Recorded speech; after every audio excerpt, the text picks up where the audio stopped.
Definitely Sabbir Rahman আমাদের সাথে খেলবেন, মাঠেও নামবেন। এখন আমাদের যে সিলেকশন প্রসেসটা আছে, সেই প্রসেসের মধ্য দিয়ে একটু যেতে উনার সময় লাগছে। যেমন আপনি লাস্ট ম্যাচে কিন্তু উনাকে দেখবেন, উনি টপ 15 এর মধ্যে ছিল। তো খুব দ্রুতই উনি টপ 11 এ চলে যাবেন আশাবাদী। আপনারা শুনে কি উনার ক্যাপাবিলিটি আছে বলে উনাকে নিয়েছি, আর আমরা আশাবাদী উনি খুবই ভালো পারফর্ম করবে।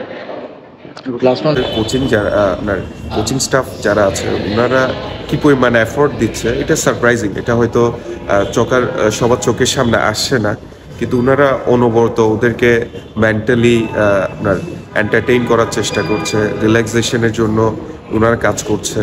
তো আর যারা প্লেয়াররা আছেন সবাই প্রফেশনাল প্লেয়ার, জাস্ট একটু ক্লিক করছে না। আর বলতে পারেন সব সেলিব্রিটি হওয়ার কারণে একটু কোঅর্ডিনেশনে আমার কাছে মনে হচ্ছে কোঅর্ডিনেশনটা একটু টাইম লাগছে। বাট হোপফুলি খুব দ্রুতই আমরা ব্যাক করব, খুব ভালোভাবে ব্যাক করব। এটা আমার জন্য খুবই ফ্রাস্ট্রেটিং, আর আমার সাথে সাথে আমাদের সাকিব ভাইয়ের জন্য খুবই frustrating, because both of us এর জন্য এই বিষয়টা ফার্স্ট টাইম ছিল। আর আপনারা হয়তো জানেন ফার্স্ট ম্যাচে সাকিব ভাই এসেছিল, পরে কিছুটা মন খারাপ করে চলে গিয়েছে। তো এই যে ফার্স্ট 1-2টা ম্যাচ 3টা ম্যাচ আমরা যেই মানে আশাবাদী ছিলাম প্রতিটা ম্যাচেই ফাইট করে জেতার, আমরা যেরকম চ্যাম্পিয়ন টিম রেডি করেছিলাম সেই পরিমাণ আসলে এফোর্টটা হয়তো প্রকাশিত হয়নি। বিহাইন্ড দ্য সিন আমাদের প্লেয়াররা যথেষ্ট কষ্ট করেছে, ইভেন আমাদের কোচিং প্যানেলও অনেক এফোর্ট দিয়েছে, কিন্তু আলটিমেটলি আমরা রেজাল্টটা এখনো দেখিনি। সে কারণে কিছুটা মন খারাপ আছে।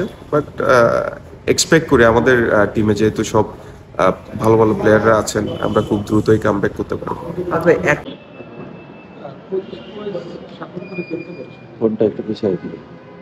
আমাদের অলরাউন্ডার কিন্তু বেশ ভালো ভালো প্লেয়ার আছেন। ইভেন গতকালের ম্যাচও দেখেছেন থিসারা পেরেরা কিভাবে ডিফেন্ড করে খেলেছেন, ইভেন পরিশেষে একদম উইনের কাছাকাছি নিয়ে গিয়েছিল।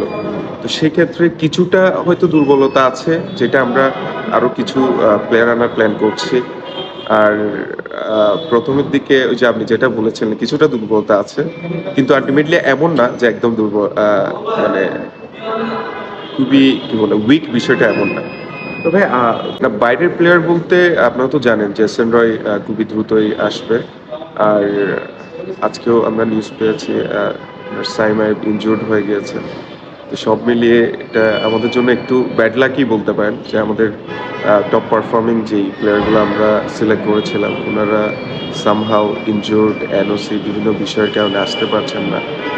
তো কিংবা স্পিনের জন্য লোকাল লোকাল ফরেনার দুজনের দুই জায়গা থেকেই 2-1 জন ভালো প্লেয়ার আনার জন্য চেষ্টা করছি।